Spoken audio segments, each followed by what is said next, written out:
Bismillahirrahmanirrahim. Assalamualaikum warahmatullahi wabarakatuh. Saya Yogi Pratama, jurusan IAT kelas 6B, nomor induk mahasiswa 19083040078, mau menjelaskan mengenai kitab tafsir Turjuman Al-Mustafid karya Syekh Abdul Rauf As-Singkili dengan metodologi Islah Gusmian. Oke, pertama kita akan membahas mengenai biografi dari Syekh Abdul Rauf As-Singkili. Nama lengkapnya adalah Abdul Rauf bin Ali Al-Fansuri Al-Jawi. Ia merupakan seorang Melayu dari Fansur, Singkil, di wilayah pantai barat laut Aceh. Sebab itu Maka dari itu nama beliau sering disebut sebagai Al-Singkili karena untuk menunjukkan tempat lahir beliau ataupun asal beliau dilahirkan. Untuk mengenai tentang kelahiran Syekh Abdul Rauf As-Singkili ini belum ada catatan pasti yang mengatakan pada tanggal berapa ataupun tahun berapa beliau dilahirkan. Akan tetapi Harun Nasution menyebutkan bahwa ia lahir sekitar tahun 1001 Hijriah ataupun 1593 Masehi.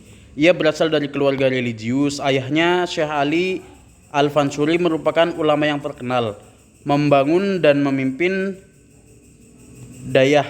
Dayah itu merupakan sebuah institusi seperti pondok pesantren di Pulau Jawa, simpang kanan di pedalaman Singkel. Ada pendapat lain yang menyebutkan bahwasanya beliau dilahirkan di Suro, sebuah desa pinggiran sungai simpang kanan Singkil, sekitar tahun 1620 Masehi. Namun kedua pendapat tentang angka kelahiran ini berbeda dengan pendapat kebanyakan sarjana barat, seumpama D.A. Ringkes, Anthony H., John Peter Riddle. Menurut Ringkes, Abdul Rauf diperkirakan lahir pada tahun 1024 Hijriah ataupun 1615 Masehi. Ringkes Abdul Rauf dari Timur Tengah pada tahun 1661 Masehi. Jones pendapat dengan Ringkes tentang kelahiran Abdul Rauf. Syekh Abdul Rauf As-Singkili meninggal dunia pada tahun 1105 Hijriah ataupun 1693 Masehi dengan usia 73 tahun dan dimakamkan di samping masjid yang dibangunnya di Kuala Aceh sekitar 15 km dari Banda Aceh. Sebab itulah ia juga dikenal dengan sebutan Tengku Syah Kuala, bahasa Aceh artinya Syekh Ulama di Kuala. Pendidikan pertama Abdul Rauf As-Singkili didapatkan di tempat kelahirannya, Singkel, terutama dari ayahnya yang merupakan seorang yang alim dan berpengaruh di tempatnya. Kemudian Abdul Rauf berangkat ke Banda Aceh, ibu kota Kesultanan Aceh untuk menimba ilmu. Tidak sampai di situ, Abdul Rauf melanjutkan pendidikannya di Jazirah Arab pada tahun 1052 Hijriah ataupun 1642 Masehi. Tempat belajarnya tersebar di sejumlah kota yang berada di sepanjang rute haji, mulai dari Doha atau Doha di wilayah Teluk Persia, Yaman, Jeddah, Mekah, serta Madinah. Di Doha, ia belajar kepada Abdul Al-Qadir Al-Maurir meskipun hanya dalam waktu yang cukup singkat.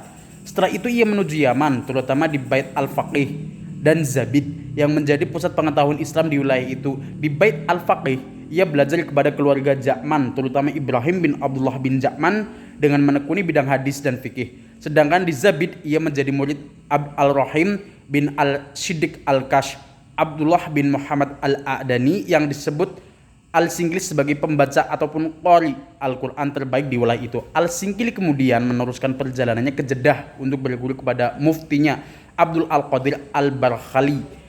Di sana ia berguru kepada Ali bin Abdul Al-Qadir At-Tabari. Di samping itu ia juga melakukan kontak dengan ulama lain seperti Isa Al-Maghribi, Abd Al-Aziz Al-Zamzami, Taj Al-Din bin Yaqub dan lain-lain.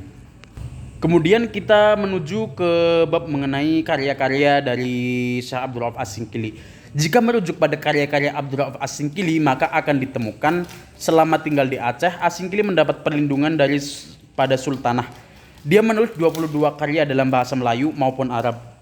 Dalam seluruh tulisannya, Al-Singkili seperti gurunya Al-Qurani menunjukkan bahwa perhatian utamanya adalah rekonsiliasi syariat dan tasawuf. Di antara karya-karyanya, Tarjuman Al-Mustafid itu kitab tafsir, Mir'at Abdullab itu kitab fikih, kitab Al-Faraid, penafsiran hadis Arba'in, Al-Mawa'iz Al-Badi'ah, hadis Qudsi, Kifayah Al-Muhtajin tentang tasawuf, Daqa'iq Al-Huruf mengenai teologi, Risalah Adab Murid akan Syekh, Risalah Mukhtasarah fi Bayan Syuru' Al-Syaq wa Al-Murid, dan karya-karya lainnya.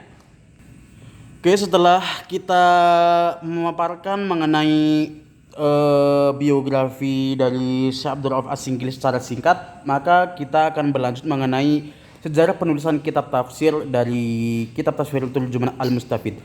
Kitab Tafsir Turjuman Al-Mustafid ditulis dengan bahasa Melayu Jawi lengkap dengan 30 juz. Tidak ada sumber yang menyebutkan secara pasti tentang tahun penulisan tafsir ini karena Al-Singkili tidak menuliskan tahun penulisan di dalam tafsirnya. Namun dalam penelitian Riddle, seperti yang dikutip Azra menegaskan bahwa salinan paling awal yang masih ada dari Terjuman Al-Mustafid berasal dari akhir abad ke-17 Masehi dan awal abad ke-18 Masehi.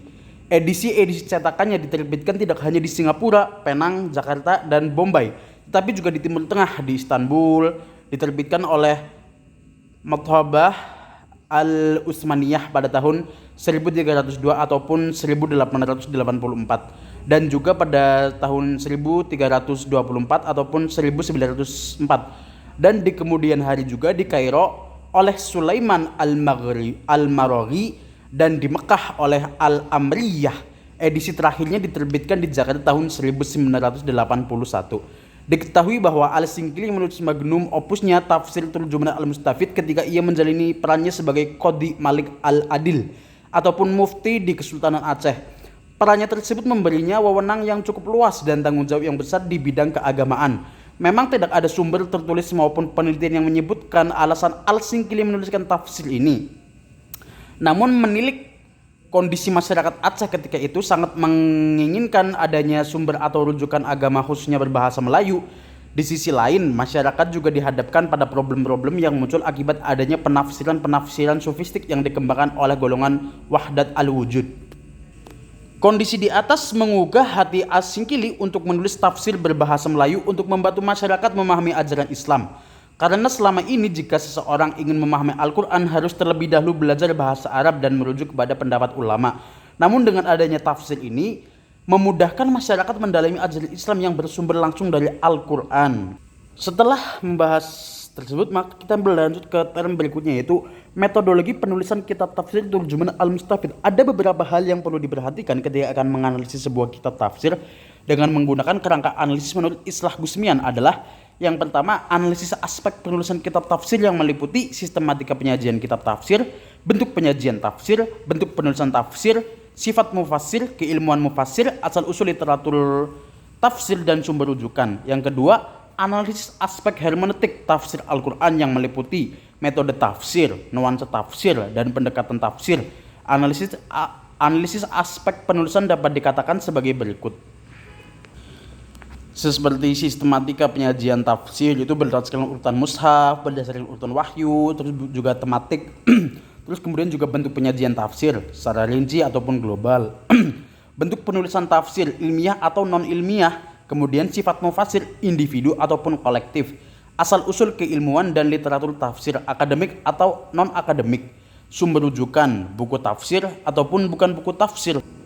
Sistematika penyajian kitab tafsir. Sistematika penyajian kitab tafsir ini adalah model pertama yang harus dipahami. Penyajian yang dimaksud yaitu bagaimana mengetahui uraian sebuah karya tafsir sebagai seorang ulama. Bentuk penyajian tafsir ini terbagi ke dalam dua hal, yaitu penyajian tafsir secara runtut dan penyajian tafsir secara tematik. Adapun penyajian secara runtut adalah model penyajian tafsir seperti ini, yaitu mengacu kepada beberapa istilah seperti tartib mushafi dan mengacu pada turunnya wahyu. Sedangkan penyajian tematik adalah bentuk karya sebuah penulisan tafsir yang rangkaiannya difokuskan kepada tema-tema pokok bahasan yang dikaji maupun diteliti terhadap suatu ayat, surah ataupun juz tertentu. Kemudian bentuk penyajian tafsirnya. Bentuk penyajian tafsir adalah suatu bentuk uraian dalam penyajian tafsir yang ditempuh mufasir dalam menafsirkan Al-Quran. Dalam bentuk penyajian ini ada dua bagian, A. Bentuk penyajian global, dan B. Bentuk penyajian rinci yang masing-masing merupakan ciri-ciri. Oke, langsung saja kita merujuk kepada analisis lokalitas terhadap tafsir Turjuman Al-Mustafid.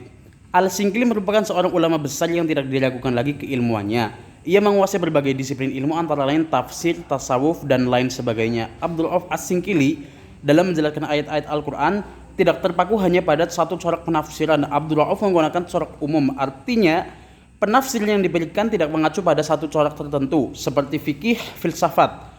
Namun tafsirnya mencakup berbagai corak sesuai dengan kandungan ayat yang ditafsirkan. Jika sampai pada ayat yang membicarakan hukum fikih, beliau akan mengungkapkan hukum-hukum fikih, dan jika sampai pada saat menjelaskan ayat tentang teologi, pembahasan keyakinan tentang akidah seperti keyakinan tentang akidah mendapatkan porsi yang cukup, dan jika sampai pada ayat yang menyebutkan tentang kisah, beliau akan membahasnya dengan porsi yang cukup pula. Mungkin seperti itu saja, kita berlanjut ke kesimpulan dari pembahasan ini. Abdul Rauf As-Singkili sebagai mufti besar kerajaan, yakni Qadhi Malikul Adil pada masa Sultanah Safiuddin hingga Sultanah Kamalat Shah yang menegakkan hukum-hukum pada abad ke-17. Beliau lahir pada tahun 1615 Masehi di Aceh dan wafat pada tahun 1693. Pada awal pendidikannya beliau belajar kepada ayahnya yang dikenal sebagai sosok yang berilmu dan disegani oleh masyarakat. Pada umurnya 27 tahun, beliau melanjutkan rihlah untuk menuntut ilmu ke Jazirah Arab selama 19 tahun. Kemudian beliau memilih untuk pulang ke negeri tanah airnya, yaitu Aceh. Tidak sedikit beliau belajar di sana dari ilmu tajwid, fikih, tasawuf, dan lain-lain. Kesuksesan beliau tidak hanya sampai di situ. Berkat kecerdasan keilmuan dan pemikirannya sehingga beliau diangkat sebagai mufti atau yang dikenal sebagai Qadhi Malik Al-Adil kerajaan Aceh setelah diuji oleh Khatib Seri Raja bin Hamzah Al-Asyi atas perintah dari Sultanah Sri Ratu Tajul Alam Saifuddin pada tahun 1661. Mungkin seperti itu saja pemaparan materi mengenai kitab tafsir Turjuman Al-Mustafid yang dikarang oleh Syekh Abdul Rauf As-Singkili. Dari saya, terima kasih sebelumnya. Mohon maaf apabila terdapat banyak kesalahan ataupun mungkin juga salah dalam menyampaikan materi. Mohon maaf sebesar-besarnya. Wassalamualaikum warahmatullahi wabarakatuh.